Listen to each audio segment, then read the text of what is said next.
আমি যখন রান্না করি আমার মেয়েকে এই যে এই মসুর ডাল দিয়ে দিই খেলতে, আর ওই যে খেলনা মসুর ডাল সবকিছু নিয়ে একাকার করে দেয়।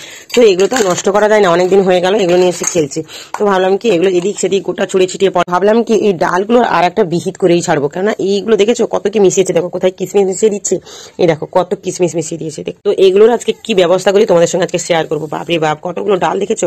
আর এই ডালগুলো না খাওয়াও যাবে না, কেন বলো তো, মানে এমনি ডাল হিসেবে খাওয়া যাবে না, কারণ এত বালি কাঁকড় মিশিয়ে দিয়েছে। তো মানে যে ভাত খাবে শান্তিতে খেতে পারবে না। তো চলো এগুলো আজকে আমি কিছুটা ব্যবস্থা করি। দেখো গোটা ছড়িয়ে ছিটিয়ে পড়ে আছে, আর এই জাস্ট এগুলো আমি উদ্ধার করি। এর মধ্যে তোমরা দেখো কত বালি কাঁকড় নোংরা, আর দেখো ঘর গোটা কেমন ছড়িয়ে ছিটিয়ে একাকার করেছে। চলো এগুলোকে আজ আমি কিছুটা এর ব্যবস্থা করি। তো এই ডালগুলোকে না অনেকবার কচলে কচলে কচলে কচলে ধুয়ে তার নোংরা চুল লেগে আছে, তারপরে কোনো একটা খোসা বালি কাঁকড় তোমরা নিজেরাই দেখো কত কিছু বেরাচ্ছে, মানে বাচ্চা যা সব নিয়ে খেলছে মানে ভাবাই যায় না। আর আমি কোনোভাবে কোনো কিছু নষ্ট করার মেয়ে নয়। তোমরা যা সর্বশেষ জলটা দেখবে এই গামলাতে, মানে বড় বাটিতে যা ছিল সেগুলো তো পেয়েছি, আরও একটা ছোট বাটিতে সেগুলো আগেরগুলো আমি জমিয়ে জমিয়ে রেখেছি, আমি কোনো জিনিস ফেলি না। দেখো তার জলটা দেখো, এগুলো যদি ডাল হিসাবে খাওয়া হয় না এগুলো খেতেই পারা যাবে না। তাই আমি বড় বাটির ডাল আর ছোট বাটির ডালটা মিশিয়ে দিলাম।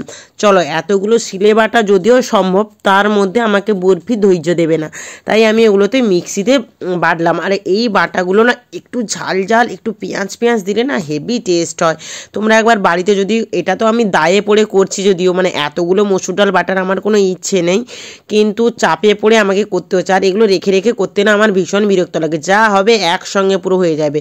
চলো এমনি পেস্ট করেছিলাম লঙ্কা আর পেঁয়াজ দিয়ে, এখন একটু হলুদ আর একটু নুনটা মাখিলাম। আর এদিকে বরফিকে স্নান ধান করিয়ে আমি একটা, যেহেতু ঠান্ডা, একটা কাঁথা পেতে দিয়েছি, ও বসছে। আর ওকে একটু চকলেট দিয়েছি, একটু বই পড়াচ্ছি, মানে ওকে পড়াতে হয় না, ও মানে আমি রান্না করি ওকে বলি, ও তার একা একা পড়ে নেয়। চলো এগুলোকে আর কি করা যায়, এগুলোকে বেটে বড়া করা ছাড়া আর কোনো উপায় নেই। চলো এগুলো কিন্তু পুরো যেমন শীতকালে তালের গোলগুলা হয় না, মানে এই যে যেটাকে কি বলে, হ্যাঁ তোমরা গুলগুলাই তো বলো, আমরা তো গুলগুলাই বলি, পুরো একদম যখন সবটা ভেজে নিই না পুরো যেন গুলগুলো ছাঁকার মতো হয়ে গেছে।